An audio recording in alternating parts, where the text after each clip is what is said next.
არავითარ შემთხვევაში არ ასკროლო, ერთი წამი მაგარი ტექნიკა უნდა გასწავლო. ნახე, როდესაც ეძებ განათებას და განათება შენს ვიდეოში ძალიან მნიშვნელოვანია, არ უნდა იყოს ჩაბნელებული კადრში, ან რაღაც ეგეთი, ანუ ეხლა შეიძლება არ იყოს ჩაბნელებული. ნახე, სადაც ნახავ, რომ არის სიმწვანე, ყველაზე კარგად ზუსტად სიმწვანეს ანათებს მზე და ცოტა ახლოს მივხვალ სიმწვანესთან და ნახე.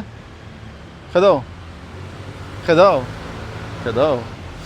გამოიყენა, იმიტომ რომ როცა კარგად და მკვეთრად ჩანს შენი სახე ვიდეოებში, ნაკლებია იმის შანსი, რომ შენი პოტენციური მომხმარებელი ასკროლავს ვიდეოს. გამოიყენე და კიდე გამოიყენე ეს სიარული კადრში, ხშირი ფონის შეცვლა, დინამიკა.